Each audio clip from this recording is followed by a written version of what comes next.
I was thinking fundraising as a topic must be very similar to crowdfunding in a sense, I guess. What can a business beginner learn from fundraising to be able to raise funds or raise, capital for their businesses? So I'm sure there's probably something there, some overlap. Well, there is. That's a very, very fascinating thought. So there was a famous bank robber in America called John Dillinger. Oh, yeah. This is the answer to all fundraising and business money-raising questions. All right? So he was asked, why do you keep robbing banks? Okay? Yeah. And his answer was, because that's where the money is. Okay. And of course, for fundraising, and you've got to go where the money is. So all it breaks down to is what type of money is it, and what's the communication method to put your message to that source of money. Right. So in business terms, banks would be different to venture capital, private equity, individual investors, business angels groups. It's the same in fundraising. You have to identify all your different sources and then have a means of communication that's right for them. Yeah. The way that you go about your business and you're methodical from coming up with ideas of mail outs, from looking at other mail outs, or going to speak about a specific issue with a sufferer of something you're fundraising of. It's just knowing the exact intricacies of your business and then just going at it in the most efficient ways. And that was really at the level of just having the message not just okay but perfect. Yeah. That's at quite a sort of granular level. But at a strategic level, I'll give you this one of my stories. So I got an approach from a charity called Mercy Ships, who do a wonderful thing.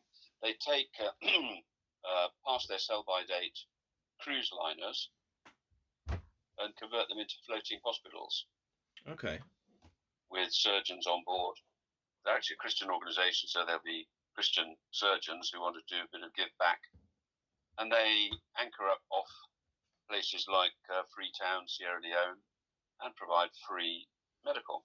And I got approached from their chief exec, and he said, we'd be interested in seeing if we could work with you, but we also have had an approach from another marketing agency who specialise in promoting Christian causes. Okay. So I said, well, that's absolutely fine. Best thing then is if we take an equal quantity of mailings, mail them at the same time, our own message and so forth, and see who comes out winner. Oh, right. Yeah. Yeah. So the specialist Christian fundraising company had access to a very good list of Christians and people with a Christian outlook, because they bought various publications. They were subscribers to various publications and so forth. And I just put together a very good list of people who gave by direct mail, regardless of cause. And we did the test, and they got 0.5%, and we got 5%. Oh, wow. Because in our business, the prime requirement of a prospect is that they use the mail. Of course. For response in all sorts of corners of their life. Yeah.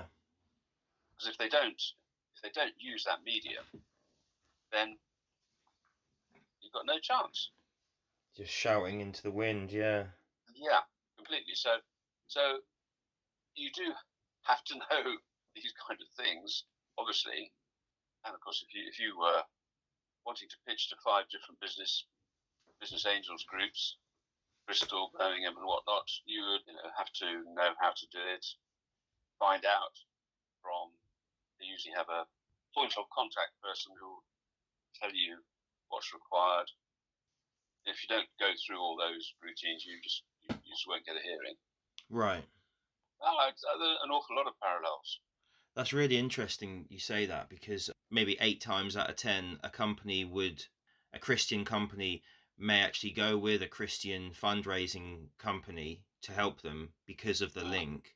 Whereas Yeah, obviously you've just completely dominated and 10x'd their results with something so simple for you to say in a couple of sentences, but something which, yeah, as you said, is sort of transcends every business, and and they're just common failings, aren't they? That people yes, using the wrong people for the job based on something, this a fallacy in a way.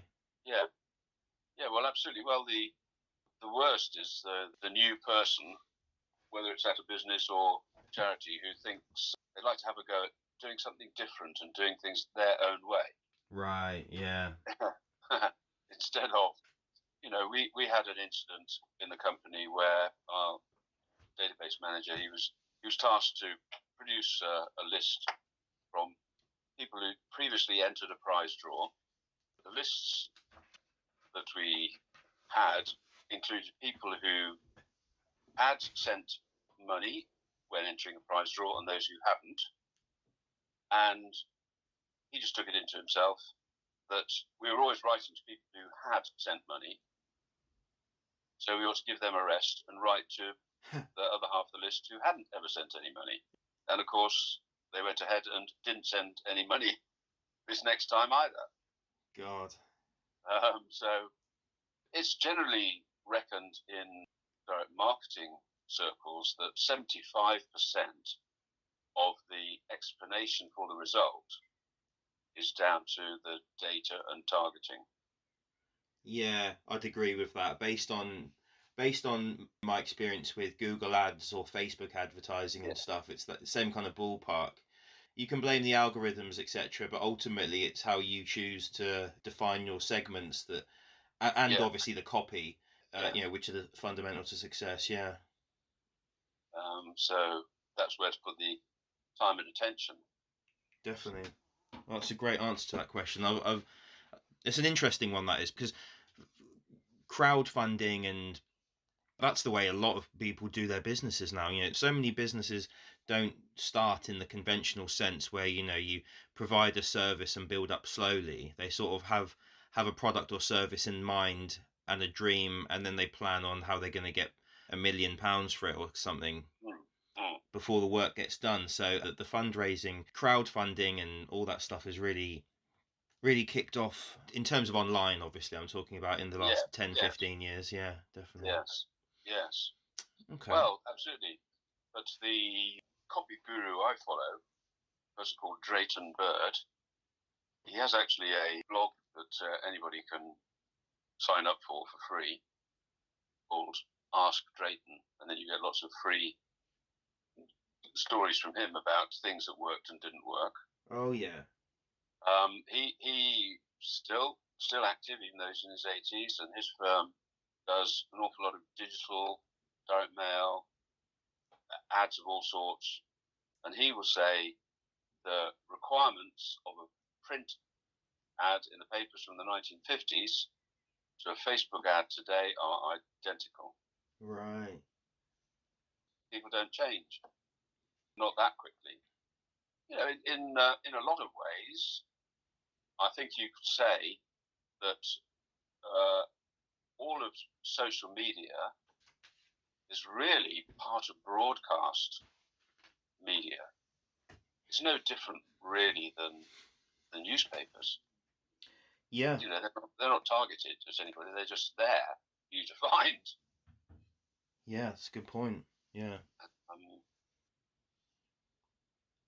you'll find people saying that you've got to get somebody's attention first Yeah. for any communication, but you won't have anybody's attention unless it's absolutely clear what you're talking about immediately, Right. Yeah. and that the thing you're talking about is relevant to them. Yeah. If you get those So two right, if it's actually something they want rather than something that someone's trying to shove down their throat, yeah. well, yeah, well, if it's relevant to their life, and you're utterly clear what the deal is, and instantly clear, I mean, Yes. then you've got a formula that'll work. It's going to take you ages to get round to really what this is all to do with. Or worse, people use odd gimmicks, don't they, to try and catch somebody's attention with a snappy line or a strange image. Yeah. And then you feel duped. Well, you just delaying getting their real attention. Yeah. So, based on that, how can smaller charities really do the same kind of fundraising as the big ones? Yeah. This is a huge barrier for small charities raising money. For all manner of reasons. They think it's too complicated. They think it's not for them. Think it's going to be expensive. Think they need expert consultants to do it, and so on. But when you break it down, the big charities, first off, they look to donations from individuals for the majority of their funding. Not corporates, not grant-making bodies. So what's called individual giving is an absolute mainstay. As in a good donor. Yeah. Yeah. So a cancer research campaign, for example, when I started doing this kind of work in the mid-80s, a tiny fraction of their donation income came from what they used to say as in lieu of flowers at a funeral. So instead of sending flowers to the funeral, could you send money to the charity? Okay. And that type of donation gradually became known as an in memoriam gift. A gift to remember somebody in honor of their life or whatever it may be. But the way that it's made the leap from, instead of flowers, money usually given to the funeral directors who collect it and send it on. Right. So, for example, when my father died, he had always supported the air ambulance. He used to hold kind of like a garden party every year for air ambulance, collect money for air ambulance. Oh, cool. And he finished his days at St. Michael's Hospice, and definitely would want to have supported them. So we did an in memoriam appeal, which was just contacting people who'd come to the funeral, people he knew, just letting them know we're making a collection. We split 50-50, air ambulance and St. Michael's Hospice, and collected about £1,500. Now, that form of funding, in memoriam giving, is now over half of all the money the Cancer Research Campaign raises. Wow. That's huge. Huge. So when you start to think of individual giving, and like the bank robber who only robs banks because that's where the money is, once you start thinking of where do these pots of money reside, then start thinking of what forms they take. Beyond in memoriam giving is giving through a will. Yeah. Which are the two biggest. Below that would be individual donations from wealthy individual donors in large amounts.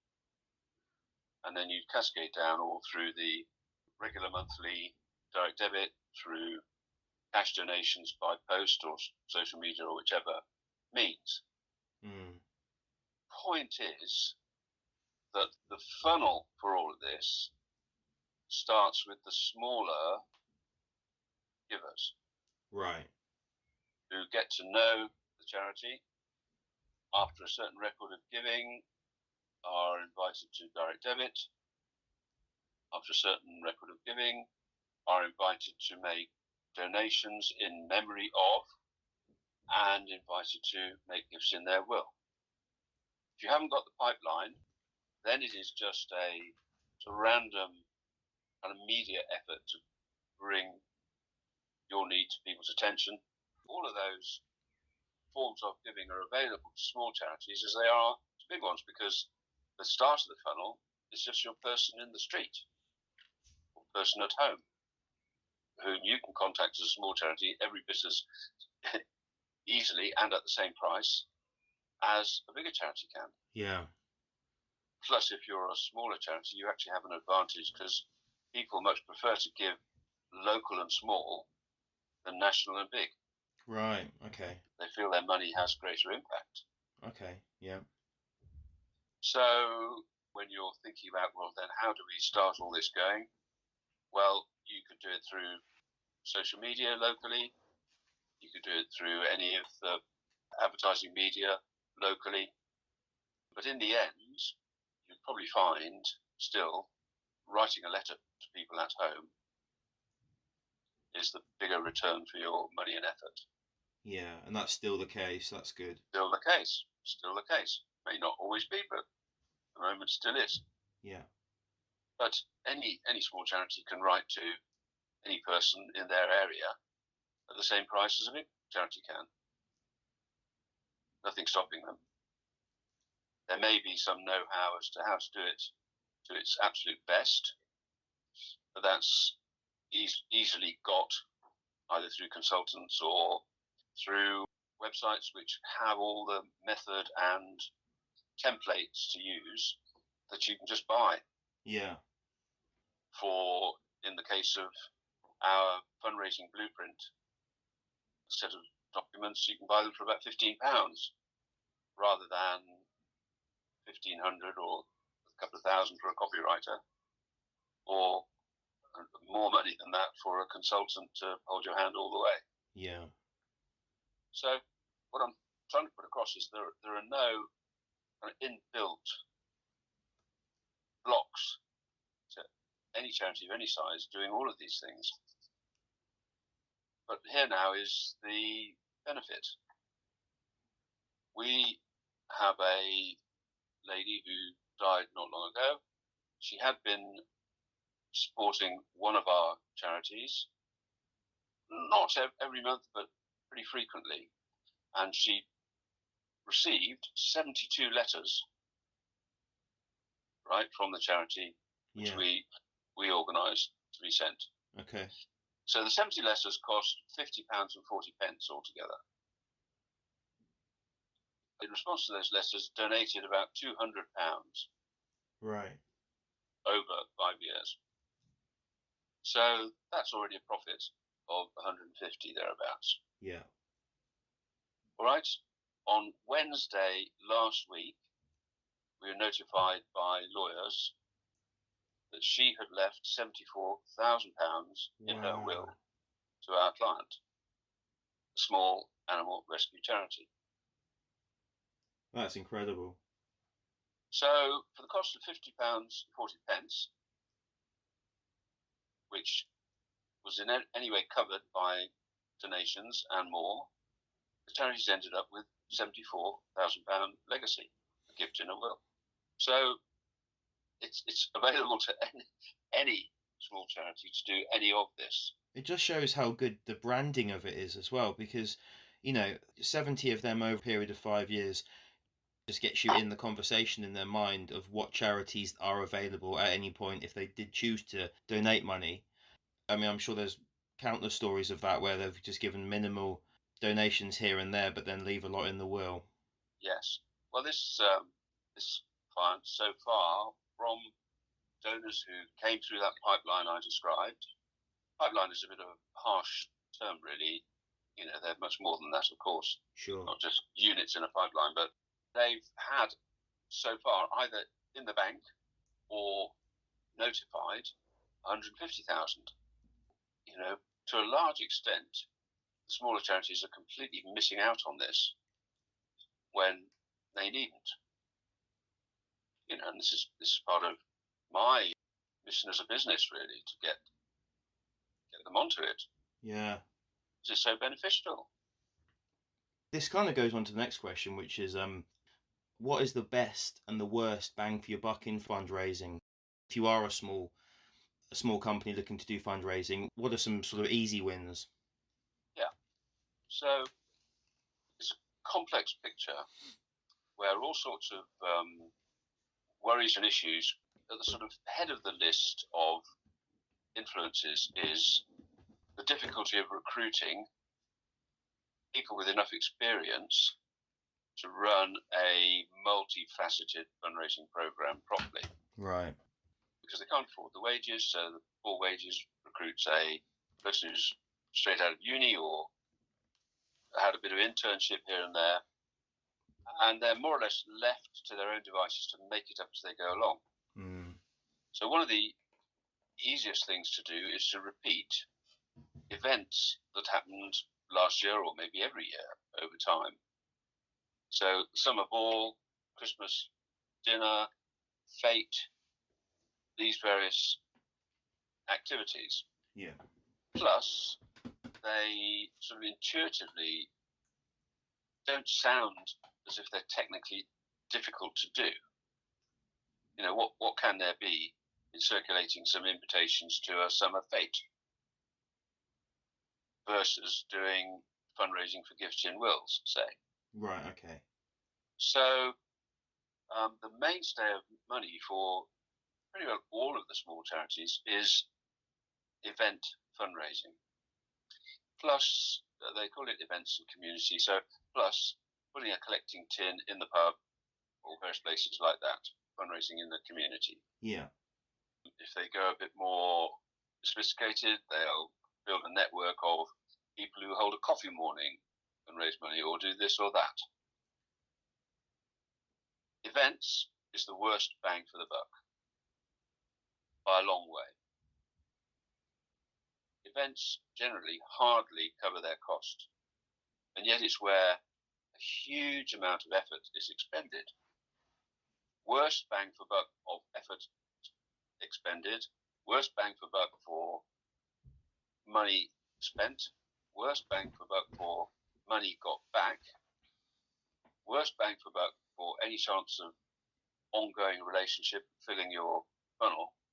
It scores a tick in all of those. Yeah. Which is, it's one of the reasons why there are an enormous number of smaller charities that are stuck on or around the £50,000 a year mark in funds raised. Because when you take the number of trustees they have, which is always difficult to recruit and keep, the number of volunteers they have, times the hours those people can expend on running events, times the amount of money each event might raise, it all leads to £40,000 or £50,000. Right. It's an absolute ceiling. You know, it's very much the equivalent of a business hitting a ceiling because it can't scale up. It's charging by the hour, and all the hours are taken. Yeah. You know, there's just nowhere to go. So that is worst bang for buck. The best bang for buck is what I've already explained. You spend £50, 40, get 200 donations back, and then £74,000 in a legacy. Yeah. Gifts in a will are the best bang for the buck. Yeah, it's funny because when people think of fundraisers and stuff, people do think of the event instantly as well. You know. Well, it's a negative for us because, you know, as a search term in SEO, fundraising means so many different things to so many people. Yeah. But to an awful lot of people, it means dressing up in a funny costume or doing a one-legged marathon or that kind of thing. Yeah, definitely. When it isn't. Mm. So it's a problem for us promoting business if we use the term fundraising. Yeah, I hadn't thought of it that way. That's really interesting. Yeah. So individual giving obviously is a more understandable, unique phrase that it describes exactly what it is. But I'll tell you what, fundraising as a career has a absolutely noble history of trying to justify itself in intellectual terms so that the career as a employee fundraiser has some kind of kudos or credibility that marks it as a career, not just as a job. Yes. Theories have, in my time, have gone from donor care,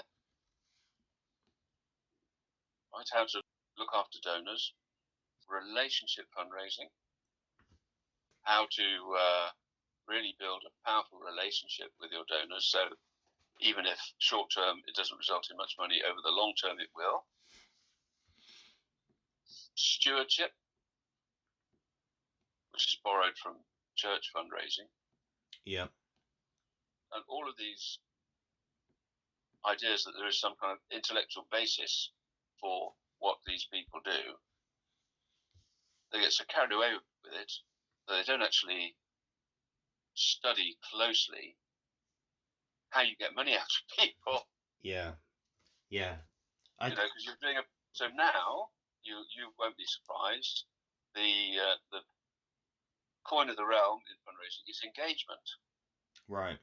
We don't judge by how much money was raised. We judge by engagement, which of course can mean clicking on anything. So I've been to talk with charities doing great work. One that works very closely with women who suffer abuse from military personnel, squaddies. Okay. Because of PTSD or because they've had a horrific time in whichever part of the world they were serving. They took in a fundraiser, wouldn't do anything other than Facebook because this was getting engagement, right? Okay. So, no money, of course. Yeah. I'm in several Facebook groups to do with fundraising. There's a consultants group, there's a just general chat group. One of the questions just in the last couple of weeks was, where can I get a good mailing list from so that I can mail them to get new donors, right? Yeah. The very first comment, this is from somebody within the fundraising industry, because they're in the chat, said, it's illegal to get mailing lists. People think, mostly it's ICO's fault for creating an atmosphere of fear, which they did deliberately to get proper attention to GDPR. They scared the hell out of everybody. So they were going to be £200,000 fines and the roof fall in for not having consent to do anything, when it never, ever, ever was the case. Okay. A person called Vivienne Redding, who was the first to stand up she was a commissioner, first to stand up and say there needs to be a new human right because the Human Rights Act has missed one very important human right, which is the right to privacy. She campaigned from 2009 to have all EU countries have a common privacy law which would require consent any marketing communication. Yeah. So, okay. Right? So, very shortly after that, other lobby, the business lobby, stood up and says, well, yeah, there's yet another fundamental human right that's also missing. It's the right of businesses to conduct their business and pursue their legitimate interests, which is of equal force to the right to privacy.